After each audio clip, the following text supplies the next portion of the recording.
মন্ত্রীবর, আজ 7 দিন গত হয়ে গেল, এখনো ওজির সাহেব এই দরবারে আসছে না কেন? ব্যাপার কি? কোনো অসুখ বিসুখ হলো নাকি? যাব না, তার কোনো অসুখ হয়নি। শুনেছি উজির সাহেবের নাকি একটি পুত্র ছেলে জন্ম নিয়েছে, নাম রেখেছে লালচাঁদ বাদশা। ঠিক বলেছ মন্ত্রীবর। আচ্ছা, এখন ওজির সাহেবকে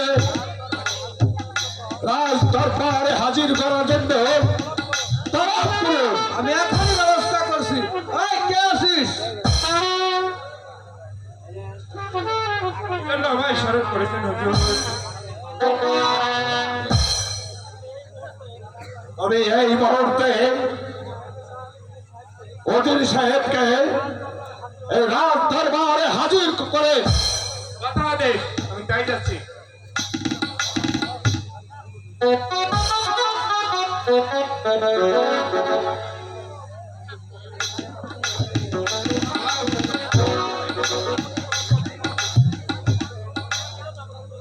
এই জন্য আমাকে তলব করছে হুজুর। শোনার ওজির সাহেব, আজ গত দিন হয়ে যায় আপনি দরবারে হাজির হচ্ছেন না, আর ওই লোক মুখে শুনতে পেলাম আপনার নাকি একটি ছেলে সন্তান হয়েছে। আপনি ওই সন্তানের কি নাম রেখেছেন? নাম রেখেছি হুজুর লালচাঁদ বাদশা। লালচাঁদ বাদশা। ওজির সাহেবের ছেলের নাম বাদশা হয় কেমন করে? ওজির সাহেবের ছেলের নাম ওজির সাহেবের ছেলের সাথে মিলিয়ে রাখতে হবে, কারণ আগামীকাল বেলা 10 ঘটিকার সময় আপনার ছেলেকে নিয়ে এই রাজ দরবারে হাজির হয়ে আমি তাই যাচ্ছি হুজুর। মন্ত্রী সাহেব চলুন, আমরা এখন অন্তঃপুরে চলে যাই। চলুন হুজুর।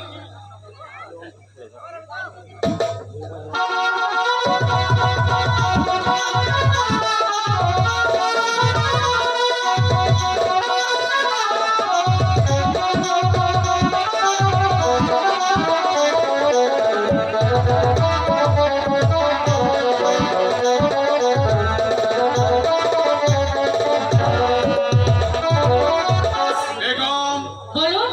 আমাদের মনে হয় বিপদ ঘরে আসছে। কেন, কি হয়েছে? কারণ বাদশা বললেন তোমার ছেলের নাম বাদশা হলো কি করে? তাই বাদশাহ উগ্রভাবে বললেন আগামীকাল বেলা 10 ঘটিকার সময় আপনার ছেলেকে হাজির করে। এই কে আছিস? লালচাঁদকে নিয়ে আয়। মা, পাগো, আমাকে ডেকেছো মা? হ্যাঁ, তোমাকে ডেকেছি। হ্যাঁ, বাবা, তোমাকে ডেকেছি। কি হয়েছে বলুন? আগামীকাল বেলা 10 ঘটিকার সময় তোমাকে আমার সাথে রাজ দরবারে যেতে হবে। এ কি বলছেন? আমি রাজদরবার যাব না। কেন, কি হয়েছে? আমি কেন রাজদরবারে যাব? এই যে বাদশার আদেশ, বাদশার আদেশ। তোমাকে যেতে হবে বাবা, না গেলে আমাদের গর্দান যাবে। কি বলছে? আমি যেতে পারি, আমার একটি শর্ত আছে।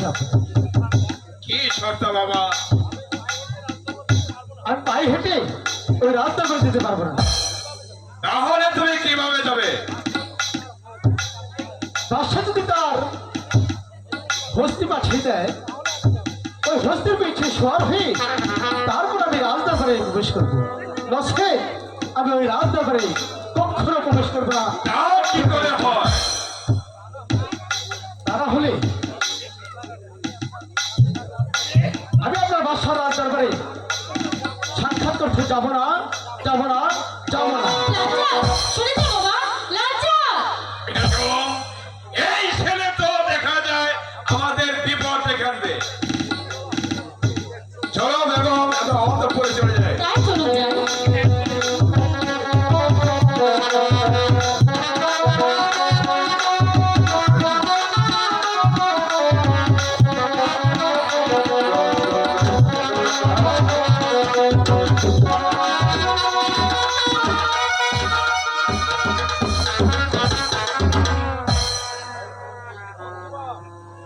মন্ত্রীবর আজ কয়েকদিন যাবৎ ওই অজির সাহেব দরবারে উপস্থিত হচ্ছে না, আর অজির সাহেবের ছেলেকে আনার জন্য হুকুম দেওয়া হলো। ওই ছেলেটা এখন আসলো না। এই কে আছিস? উজির সাহেবকে দরবারে পাঠিয়ে দে।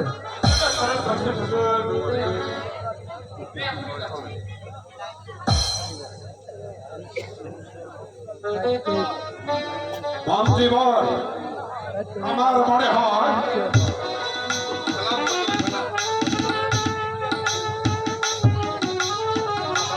অজির সাহেব আজ কয়েকদিন যাবৎ এই রাজ দরবারে উপস্থিত থাকেন না কেন? আর আপনাকে আপনার ছেলেকে আনার জন্য যে হুকুম দেওয়া হলো, সেই সেই হুকুমের অবস্থার কারণ কি? হুজুর, যাব না। আমার যে বলতে সাহস হচ্ছে না, যাব না। আপনি নির্ভয় বলতে পারেন আমার ছেলে আপনার দরবারে সাক্ষাৎ করতে আসবে যদি আপনার রাজহস্তিটা আমার বাড়িতে পাঠিয়ে দিন। নচেৎ না, আসবে না। কি? এত বড় স্পর্ধা আপনার পুত্রের জন্য আমাদের রাজহস্তি পড়াতে হবে? না না না না, অজির সাহেব, অজির সাহেব, আমি আমি বলেছি এক্ষণে 10,000 অশ্ব নিয়ে ওই অজির সাহেবের বাড়ি চলে যান। আজকের মতো রাজ দরবারের এখানেই শেষ। তাই চলুন।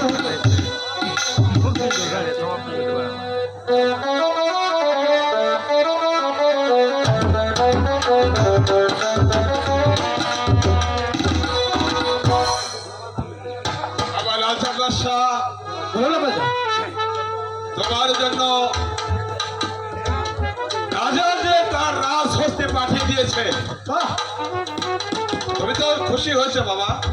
হ্যাঁ আমি অনেক খুশি হয়েছি। এখন তো যাবে, চলো। না না বাবা, আমি যাবো না। কেন? আবার কি হলো? কিছু হয়নি। আমি আগামীকাল বাদশার সঙ্গে সাক্ষাৎ করবো, তবে বাদশার ওই রাজহস্তির পিঠে সর হয়ে নয়, আমার নিজের পায়ে আমি হেঁটে রাজ দরবারে প্রবেশ করবো। এই ছেলের জন্য আমাদের ঘুরতে হবে।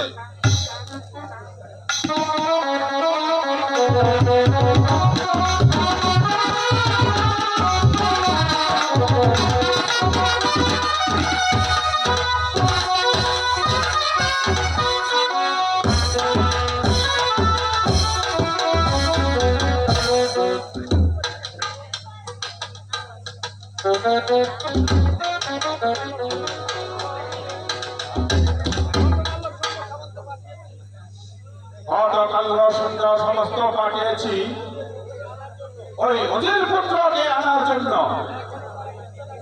এখনো তারা ফিরছে না কেন?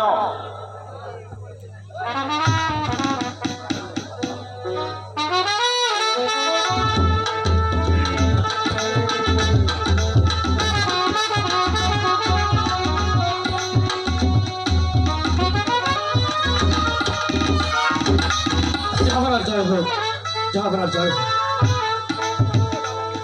কে বাবা তুমি? তুমি আমার ডান পাশে বসো। আমি তোমাকে দেখে বড়ই যে সন্তুষ্ট হয়েছি। তোমার নাম কি বাবা? আমার নাম হচ্ছে লালচাঁদ বাদশা। বেশ, খুব ভালো নাম। তোমার নাম শুনে আমি যে বড় খুশি হয়েছি। এই নাও তোমাকে আমি 5টি মানিক উপহার দিলাম, ইহা তোমার মায়ের কাছে দিও। আমি তাকে বোঝাই আইসো আমার ডান পাশে যেন প্রত্যেক দিন এসে বসো। আমি প্রতিদিন তোমাকে একটি করে মানিক দেব, আসবে তো বাবা? আপনি যখন বলেছেন আপনার কথা কি আমি ধরতে পারি? আমি আসবো, তাহলে আমি এবার আসি। হ্যাঁ বাবা, এসো। বাবা, আমি চলে যাচ্ছি, আপনি চলে আসুন। আচ্ছা ওজির সাহেব, চলো আমরা এখন ইন্টার করে চলে যাই।